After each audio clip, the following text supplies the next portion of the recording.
জুলাই আগস্টের ফ্যাসিবাদ বিরোধী গণ অভ্যুত্থানের বর্ষপূর্তি উপলক্ষে মাসাধিককাল ব্যাপী কর্মসূচির অংশ হিসাবে বিএনপি গণ অভ্যুত্থান 2024 জাতীয় ঐক্য ও গণতান্ত্রিক অভিযাত্রা এবং শহীদ পরিবারের সম্মাননা অনুষ্ঠান আয়োজন করেছে।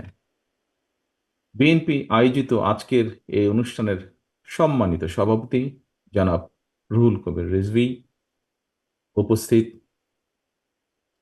বাংলাদেশ জাতীয়তাবাদী দলের সম্মানিত মহাসচিব জনাব মির্জা ফখরুল ইসলাম আলমগীর, স্থায়ী কমিটির সম্মানিত সদস্য নেতৃবৃন্দ এবং ফ্যাসিবাদ বিরোধী রাজপথের আন্দোলনের সহকর্মী, বিভিন্ন রাজনৈতিক দলের নেতৃবৃন্দ, বিভিন্ন রাজনৈতিক দল থেকে আগত জাতীয় নেতৃবৃন্দ, শিক্ষক, সাংবাদিক, বুদ্ধিজীবী, বিভিন্ন শ্রেণী, পেশা এবং সিভিল সোসাইটির সম্মানিত প্রতিনিধিগণ, বিশেষ করে ফ্যাসিবাদী বিরোধী আন্দোলনের হাজারো শহীদ এবং হতাহতদের বাবা মা, আত্মীয় স্বজন, প্রিয়জন যারা এখানে উপস্থিত হয়েছেন, আপনারা আমার আন্তরিক শুভেচ্ছা এবং সালাম গ্রহণ করুন।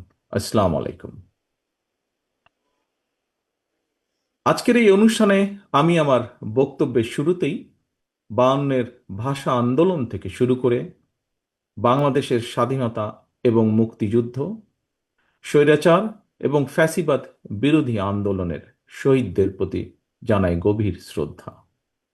একই সঙ্গে দেশের গণতান্ত্রিকামী জনগণকে অভিনন্দন জানাই।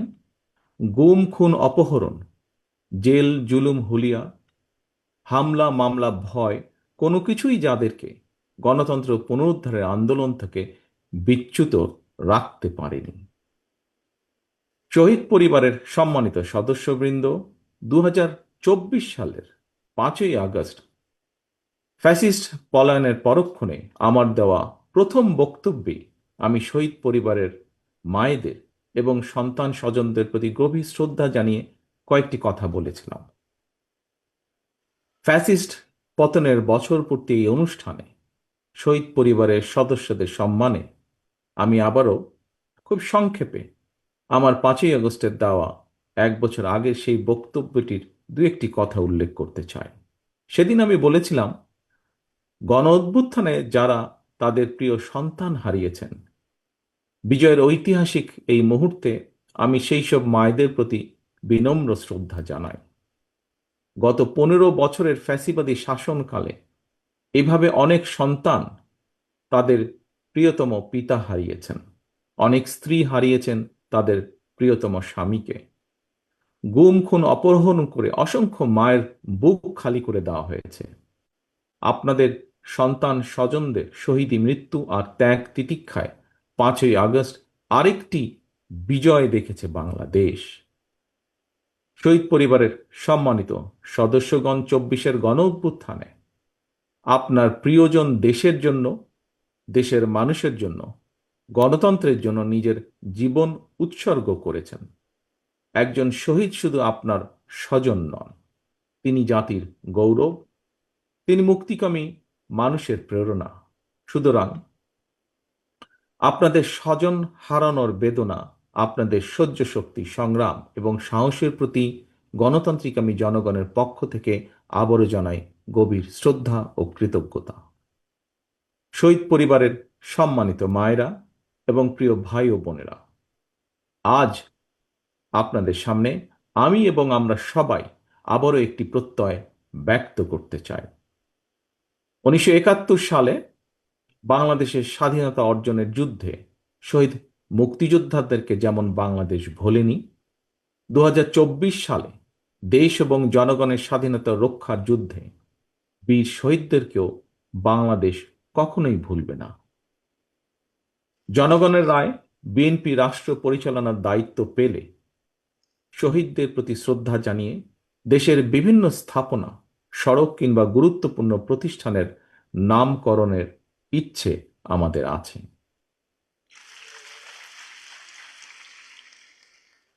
প্রিয় সম্মানিত উপস্থিতিবৃন্দ, এতক্ষণ আলোচনায় ফ্যাসিবাদ বিরোধী দীর্ঘ আন্দোলন সংগ্রামের পূর্বাপর, জনগণের আত্মত্যাগ এবং বর্তমানের করণীয় সহ নানা বিষয় সম্মানিত আলোচকগণ বিস্তারিত বক্তব্য বা তাদের মতামত উপস্থাপন করেছেন।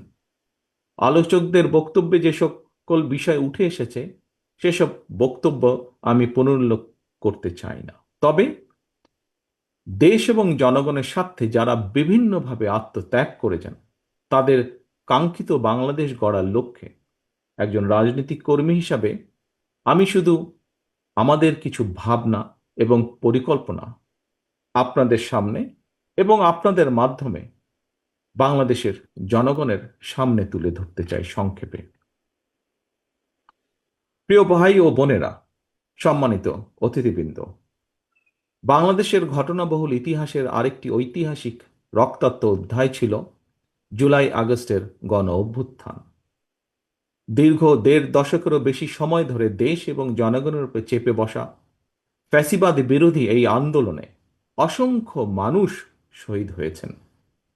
গুম, গুম, খুন, অপহরণ, নির্যাতনের, নিপীড়নের, হামলার শিকার হয়েছেন বহু মানুষ।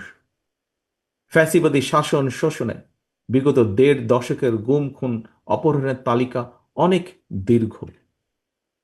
শুধুমাত্র জুলাই আগস্ট আন্দোলনেই বিএনপির কমপক্ষে ৪২২ জন সহ বিভিন্ন শ্রেণী পেশা মানুষ, ছাত্র জনতা, কৃষক, শ্রমিক, গার্মেন্টস কর্মী, নারী, শিশু এবং ফ্যাসিবাদ বিরোধী আন্দোলনে থাকা রাজপথের রাজনৈতিক দলগুলোর নেতাকর্মী সহ কমপক্ষে ১৫০০-এরও বেশি মানুষ শহীদ হয়েছেন। আহত হয়েছেন কমপক্ষে ৩০,০০০-এর মতন মানুষ। এর মধ্যে চোখ কিংবা হাত পা অঙ্গ প্রত্যঙ্গ হারিয়ে ১,০০০-এরও বেশি মানুষ চিরতরে অন্ধত্ব কিংবা পঙ্গুত্ব বরণ করেছেন। মাত্র ৩৬ দিনেই ৪ বছরের শিশু আব্দুল আহাদ, ৬ বছরের শিশু রিয়া গোপ সহ কমপক্ষে ১৩৬ জনের বেশি শিশু শহীদ হয়েছেন। এমন নৃশংস বর্বরতা ছিল অকল্পনীয়।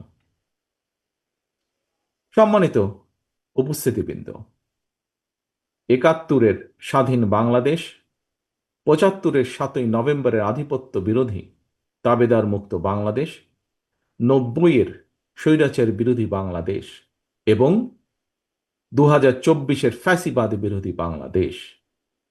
বাংলাদেশের ইতিহাসের প্রতিটি অধ্যায়ে এভাবেই শহীদ আবু সাইদ, ওয়াসিম, মুগ্ধের মতন হাজারো লাখো মানুষ অকাতরে জীবন দিয়েছেন, হতাহত হচ্ছেন আরো বহু। আমাদের প্রশ্ন, সকলের প্রশ্ন, মানুষ কি এভাবেই জীবন দিতে থাকবে তাহলে? এই মানুষগুলো কিন্তু কানাডার বেগম পাড়ায় অথবা মালয়েশিয়ায় সেকেন্ড হোম কিংবা সুইস ব্যাংকে অ্যাকাউন্ট খোলার দাবিতে কিন্তু আন্দোলন করেনি। তাদের দাবি ছিল রাষ্ট্র এবং সমাজে গণতন্ত্র এবং মানুষের অধিকার প্রতিষ্ঠা। সম্মানিত অতিথিবৃন্দ, বর্তমানে ফ্যাসিবাদ মুক্ত পরিবেশে জনগণের সামনে একটি আধুনিক প্রত্যাশিত গণতান্ত্রিক বাংলাদেশ গঠনের সুযোগ তৈরি হয়েছে। বর্তমান প্রতিযোগিতামূলক বিশ্বে যোগ্যতা এবং সম্মানের সঙ্গে টিকে থাকতে হলে অবশ্যই আমাদেরকে এই সুযোগ কাজে লাগাতে হবে। আরো একবারের জন্য ভুল করা চলবে না। সুতরাং জনগণের বাংলাদেশে জনগণের সরাসরি ভোটে জনগণের প্রতি জবাবদিহিমূলক নির্বাচিত গণতান্ত্রিক সরকার প্রতিষ্ঠা করে লাখো শহীদের কাঙ্ক্ষিত একটি ইনসাফ ভিত্তিক গণতান্ত্রিক মানবিক বাংলাদেশ গড়ার মধ্য দিয়েই শহীদদের প্রতি আমাদের ঋণ পরিশোধের এখনই সময়। বান্ডেল থাকলে প্রতি সেনমানিতে টাকা বাঁচবে। বিকাশ সেনমানি বান্ডেল কিনে জিতুন প্রতি লেনদেনে। সম্মানিত উপস্থিতিবৃন্দ, একটি দেশের জন্য ৫৪ বছর কম সময় নয়। এই দীর্ঘ সময় জনগণের ত্যাগ, গৌরব, বিজয় আর নানা উত্থান পতনের ইতিহাস আমরা ভুলে যেতে চাই না। তবে হয়তোবা অযথা বিতর্ক কিংবা কূটতর্কে লিপ্ত থেকে সময় ক্ষেপণের চেয়ে বরং আমরা যারা দেশ এবং জনগণের কল্যাণে রাজনীতি করি, আমাদের এবার রাজনীতির অন্যতম প্রধান অঙ্গীকার নিরাপদ কর্ম পরিবেশ এবং নতুন কর্মসংস্থান সৃষ্টির রাজনীতি। আমাদের এবারকার অঙ্গীকার এই সকল কথাগুলো বাস্তবায়ন আর দৃষ্টান্ত স্থাপনের রাজনীতি। সম্মানিত অতিথিবৃন্দ, অন্ন, বস্ত্র, বাসস্থান, চিকিৎসা, উন্নত বিশ্বে এখন আর শুধুমাত্র এই কয়টি মানুষের মৌলিক চাহিদা কিংবা মৌলিক অধিকার হিসেবে বিবেচিত নয়। বিশ্বের অগ্রগতির সঙ্গে সঙ্গে আরো অনেকগুলো গুরুত্বপূর্ণ বিষয় এই তালিকায় অন্তর্ভুক্ত হয়েছে। জননিরাপত্তা, জন অধিকার, বাক ও ব্যক্তি স্বাধীনতা, সম ও ন্যায্য অধিকার, পরিবেশ সুরক্ষা, জলবায়ু পরিবর্তনের প্রভাব। বর্তমানে বিশ্বে এই বিষয়গুলোকে কিন্তু আর অবহেলার সুযোগ নেই। গ্লোবালাইজেশনের বর্তমান সময় সবার সামনে সম্ভাবনার সকল দ্বার উন্মুক্ত। জনগণ যাতে সকল সম্ভাবনাকে নিজেদের পক্ষে কাজে লাগিয়ে এবং লাগাতে পারে, রাজনীতিবিদ হিসেবে আমাদের অন্যতম প্রধানতম কর্তব্য হচ্ছে বিশেষ করে দেশের তরুণ জনশক্তিকে বা জনগোষ্ঠীকে দক্ষ জনশক্তি হিসেবে উপযুক্ত করে গড়ে তোলা। একই সঙ্গে রাষ্ট্র এবং সমাজে গণতন্ত্র এবং আইনের শাসন নিশ্চিত রাখা। সম্মানিত উপস্থিতিবৃন্দ, দেশের জনসংখ্যাকে দক্ষ জনশক্তি হিসেবে গড়ে তুলতে পারলে এই জনসংখ্যায় জনসম্পদে রূপান্তরিত হবে। এই জনসম্পদই মাধ্যমে উন্নত বিশ্বে সামনে দৃষ্টান্ত হয়ে উঠতে পারে আমাদের প্রিয় মাতৃভূমি, প্রিয় বাংলাদেশ। এটি শুধু কথার কথা নয়, বরং আমরা যদি ডেমোগ্রাফিক ডিভিডেন্ডের দৃষ্টিকোণ থেকে বিচার করি, তাহলে আমাদের জনসংখ্যাকে জনসম্পদে রূপান্তর করার সকল সুযোগ এবং সম্ভাবনা আমাদের সামনেই বিদ্যমান। এখন শুধু প্রয়োজন সুষ্ঠু নীতিমালা প্রণয়ন এবং বাস্তবায়ন। এবং সেই লক্ষ্যকেই সামনে রেখেই ফ্যাসিবাদ বিরোধী আন্দোলনে আমাদের রাজপথের সহযোগী গণতন্ত্রের পক্ষের রাজনৈতিক দলগুলোর সঙ্গে পরামর্শ করে বিএনপি 31 দফা কর্মসূচি প্রণয়ন করেছে। আসন্ন জাতীয় নির্বাচনে বিএনপি জনগণের রাষ্ট্র পরিচালনার দায়িত্ব পেলে জাতীয় সরকার গঠন করে দেশ এবং জনগণের উন্নয়নের প্রতিটি কর্মসূচির বাস্তবায়নের সর্বোচ্চ উদ্যোগ এবং প্রচেষ্টা গ্রহণ করবে। সম্মানিত উপস্থিতিবৃন্দ, একটি দুর্নীতিমুক্ত, নিরাপদ, মানবিক, গণতান্ত্রিক বাংলাদেশ প্রতিষ্ঠার সুমহান লক্ষ্যে দেশের গণতান্ত্রিকামী প্রতিটি ব্যক্তি ও প্রতিষ্ঠান, প্রতিটি রাজনৈতিক দল ঐক্যবদ্ধ। প্রতিটি রাজনৈতিক দলের নিজস্ব দৃষ্টিভঙ্গি এবং কর্মসূচিগত পার্থক্যের কারণে কোনো কোনো ইস্যুতে ফ্যাসিবাদ বিরোধী রাজনৈতিক দলগুলোর মধ্যে অনৈক্য মনে হলেও আমি দৃঢ়ভাবে বিশ্বাস করি জাতীয় স্বার্থে আমরা সবাই এক।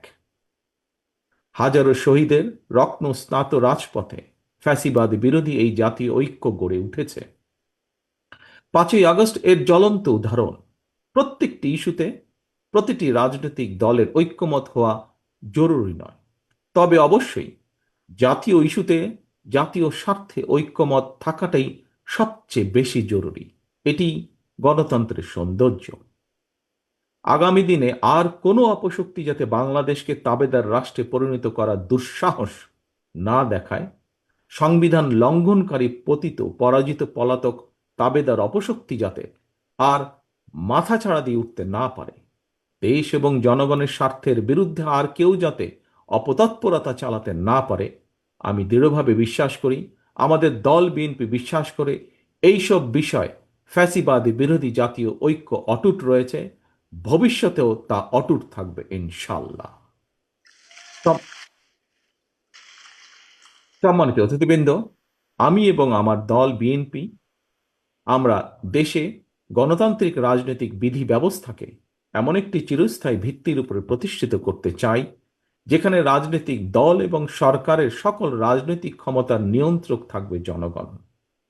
জনগণই তাদের রাজনৈতিক ক্ষমতা প্রয়োগ করে স্থানীয় সরকার থেকে কেন্দ্রীয় সরকার প্রতিটি পর্যায়ের প্রতিনিধি নির্বাচন করবে। জনগণের নির্বাচিত সরকার জনপ্রত্যাশা পূরণে ব্যর্থ হলে নির্ধারিত মেয়াদের পর সেই সরকার পরিবর্তনের ক্ষমতাও জনগণের হাতে থাকবে।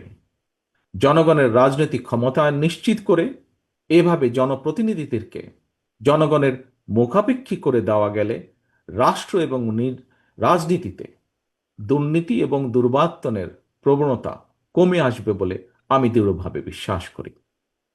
সম্মানিত অতিথিবৃন্দ, ফ্যাসিবাদের পতনের পর রাষ্ট্র পরিচালনার দায়িত্ব নেওয়া অন্তর্বর্তীকালীন সরকার জনগণের বাংলাদেশে জনগণের সরাসরি ভোটে জনগণের কাছে জবাবদিহিমূলক সরকার প্রতিষ্ঠার জন্য জাতীয় নির্বাচন অনুষ্ঠানের লক্ষ্যে সক্রিয় রয়েছে। একই সঙ্গে রাষ্ট্র ও রাজনীতির সংস্কার কার্যক্রমের পাশাপাশি বিতাড়িত ফ্যাসিস্ট বিচার কার্যক্রমও শুরু করেছে। রাষ্ট্র এবং রাজনীতিতে সংস্কার এবং বিচার কার্যক্রম চলমান প্রক্রিয়া।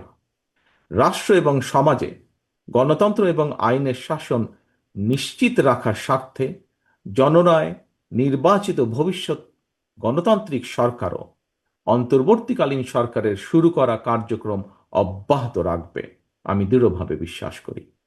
সুতরাং একটি ইস্যুকে আরেকটি ইস্যুর সঙ্গে শর্তের বেড়াজালে আবদ্ধ না করে ফেলা যৌক্তিক বলে গণতান্ত্রিক আমি জনগণ বিশ্বাস করে বা মনে করে।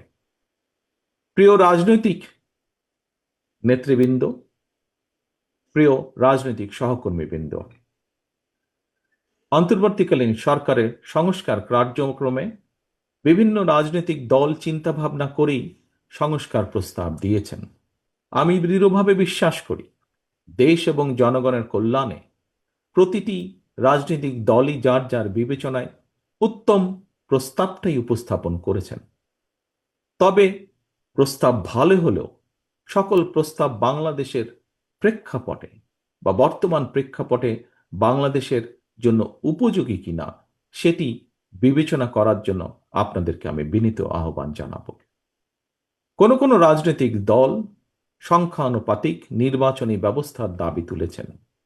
বিশ্বের কোনো কোনো দেশে সংখ্যানুপাতিক নির্বাচনী ব্যবস্থার বিধান রয়েছে, তবে বাংলাদেশের বিদ্যমান বাস্তবতায় এবং ভৌগোলিক রাজনৈতিক প্রেক্ষাপটে এই মুহূর্তে বাংলাদেশের জন্য এই ব্যবস্থাটি কতটুকু উপযোগী অথবা উপযোগী কিনা সেটি গুরুত্বের সঙ্গে ভেবে দেখা জন্য আমি সকলের প্রতি অনুরোধ রাখব। বাংলাদেশের গণতান্ত্রিক বিধি ব্যবস্থাকে শক্ত ভিত্তির উপর প্রতিষ্ঠিত রাখতে হলে, বাংলাদেশকে তাবেদার মুক্ত রাখতে হলে এই মুহূর্তে জনগণের ঐক্য সবচাইতে বেশি প্রয়োজন। কিন্তু সংখ্যানুপাতিক নির্বাচনী ব্যবস্থা দেশে ঐক্যের পরিবর্তে বিভক্তিমূলক সমাজ এবং অস্থিতিশীল সরকার সৃষ্টির কারণ হয়ে উঠতে পারে কি না, এই বিষয়গুলো গুরুত্ব সহকারে আরও একবার ভেবে দেখার জন্য আমি সকল রাজনৈতিক নেতৃবৃন্দকে বিনীত আহ্বান এবং অনুরোধ করব।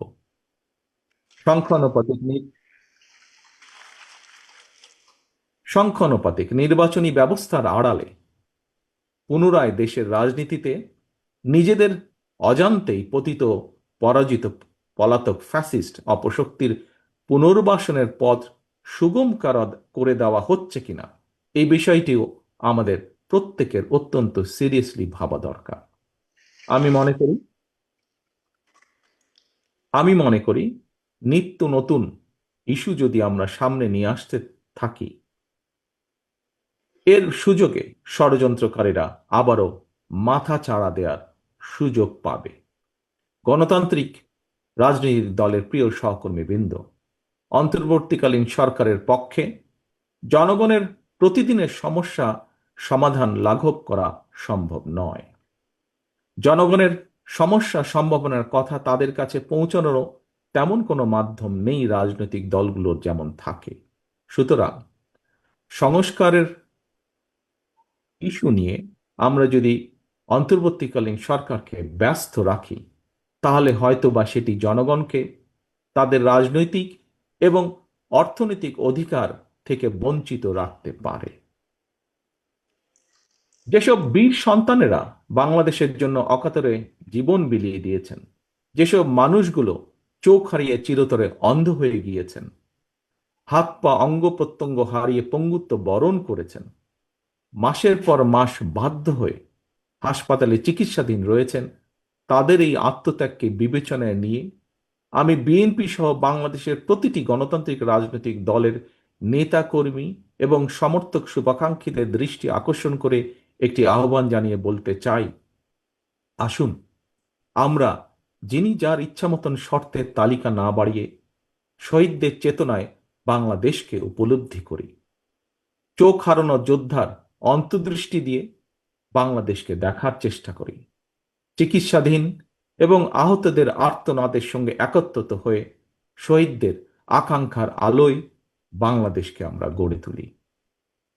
প্রিয় সম্মানিত অতিথিবৃন্দ, প্রিয় উপস্থিতিবৃন্দ, রাজনৈতিক আমন্ত্রিত নেতৃবৃন্দ, প্রতিশোধ প্রতিহিংসা নয়, শহীদদের কাঙ্ক্ষিত বাংলাদেশ প্রতিষ্ঠার জন্য শুরু হোক আলোর প্রতিযোগিতা, শুরু হোক ভালোর প্রতিযোগিতা। ফ্যাসিবাদদের অন্ধকার থেকে মুক্ত হয়ে গণতন্ত্রের আলোয় ফিরুক বাংলাদেশ। আমি আবারও আল্লাহর দরবারে সকল শহীদদের আত্মার মাগফিরাত কামনা করছি। চিকিৎসাধীন এবং আহতদের দ্রুত আরোগ্য কামনা করছি।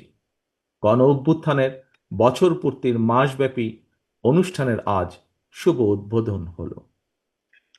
মাসব্যাপী মাসব্যাপী আমাদের আরো কর্মসূচি রয়েছে। এই সকল কর্মসূচিগুলো সুন্দরভাবে সফলভাবে অনুষ্ঠিত হোক সেই কামনা করে অনুষ্ঠানের উদ্বোধন ঘোষণা করছি। একই সাথে আজকের প্রথম দিনের এই অনুষ্ঠান সফল করার জন্য যারা কষ্ট করেছেন, এই আয়োজকদের সকলকে, আজকের এই অনুষ্ঠানের বা এই কমিটির যে আহ্বায়ক আছেন তাকে সহ প্রত্যেকটি কর্মী যারা কষ্ট করেছেন, যারা সফল করেছেন, ঘরের ভেতরে এবং ঘরের বাইরে প্রতিটি মানুষকে আমি জানাই আন্তরিক ধন্যবাদ।